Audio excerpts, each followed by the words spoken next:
Climate change affects the social and environmental factors of health: clean air, safe drinking water, sufficient food, and secure shelter. Between 2030 and 2050, climate change is expected to cause an additional 25,000 deaths per year from malaria and heat stress. Weak health infrastructure in developing countries will be the most difficult to cope with. The direct costs to health are estimated to be between $2 and $4 billion a year by the year 2030. What causes climate change? These gases keep the Earth warm, like the glass in a greenhouse keeps the plants hot. The natural greenhouse is changing because of human activities, such as burning fuel. These changes cause the atmosphere to capture more heat than it used to. How much is Earth's climate changing right now? As temperatures rise, the intensity and amount of rainfall during storms such as hurricanes is expected to rise. Also, as the climate changes, droughts and heat waves are expected to increase. It can have big impacts on the health of plants and animals too when the whole Earth's temperature changes by 1 or 2 degrees. Food and health.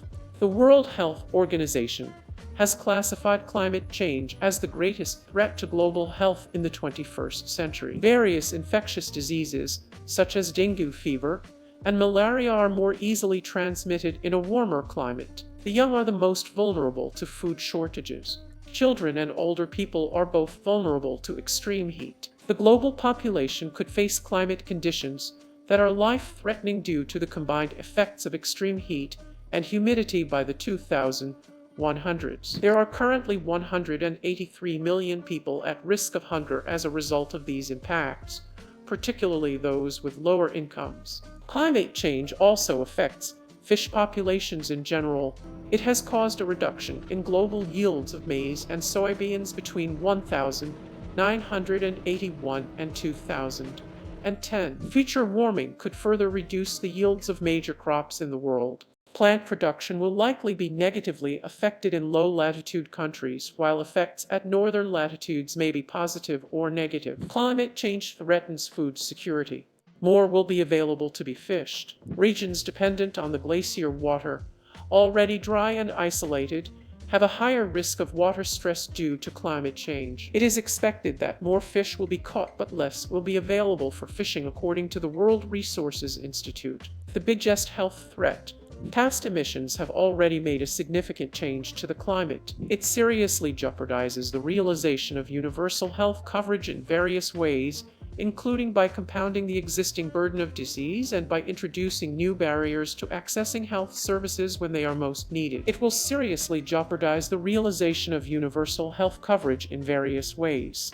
Climate-sensitive health risks.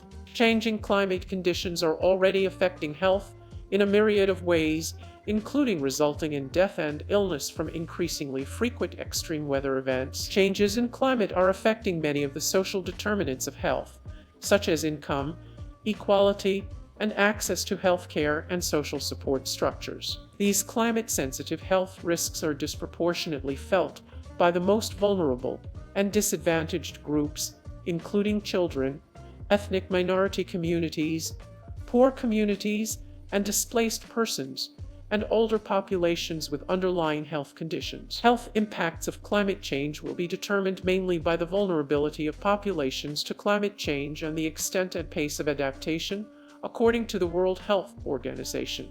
In addition, scientific advancements allow us to more accurately determine the risks and scale of these health threats. This will depend on the extent to which transitional action is now taken to reduce emissions and avoid the breach of dangerous temperature thresholds. World Health Organization calls for reductions in emissions by 2040 and 2050 of at least 40% and 60% in 2100. Land surface changes.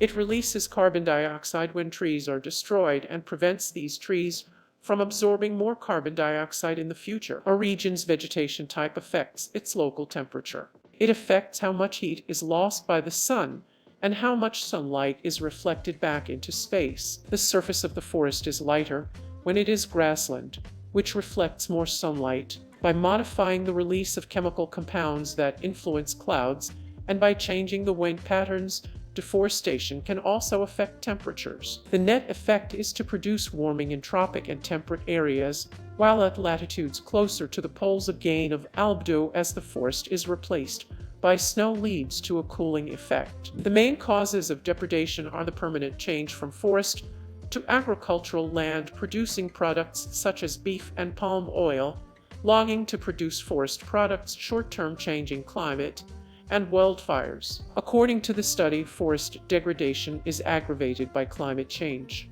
In the global context, these effects are estimated to have led to a moderate cooling dominated by an increase in surface salinity. How will climate change in the future? The observation theory and the modeling of Earth's climate system have made major advances. These advancements have enabled them to project climate change with increasing confidence. All combined model projections suggest that the Earth will continue to heat up considerably more over the next several decades to centuries. It is a challenging scientific problem to project what these ranges will mean for the climate experienced at any particular location, but estimates are continuing to improve as regional and local scale models advance. Solar and volcanic activity. Solar irradiance has been directly measured by 100 satellites, and indirect measurements are available from the early 1600s onwards. Physical climate models, when taking into account only variations in solar output and volcanic activity, are unable to reproduce the rapid warming observed in the recent decades. The further evidence for the greenhouse gases causing global warming comes from measurements showing a warming of the lower atmosphere, the troposphere, coupled with a cooling of the upper atmosphere. The troposphere and the stratosphere would both heat up if solar variations were to be blamed for the warming.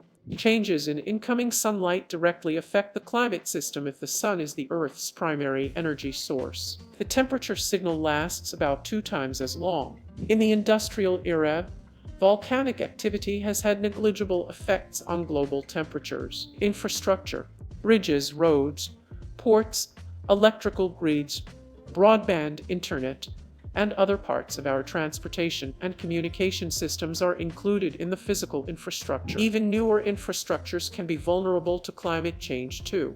Extreme weather events such as floods, fires, or storms can cause damage to existing structures and facilities. Some communities are projected to possibly end up below sea level by 2100 and face decisions around managed retreat and climate adaptation. Current and future impacts of climate change on communities are being studied by researchers and can offer recommendations on best practices. Adaptation.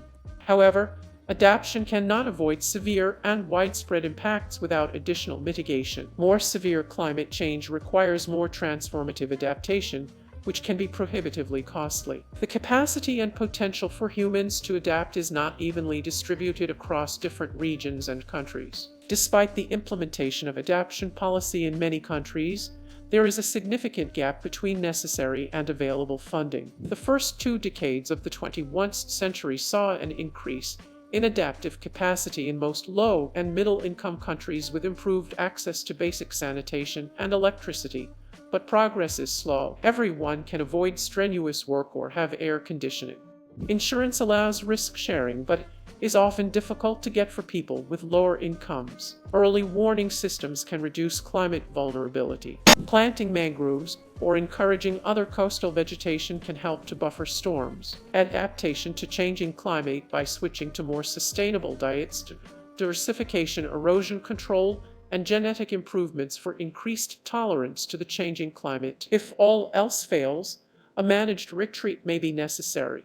There are synergies between adaptation and mitigation, but also trade-offs. Adaptive measures often offer short-term benefits, while mitigation offers longer-term benefits. It acts as a carbon sink, but planting in unsuitable areas can exacerbate climate impacts. It may lead to reduced emissions from transport and construction. An example of synergy is increased food production, which has large benefits for both adaptation and mitigation of the effects. Policies and politics.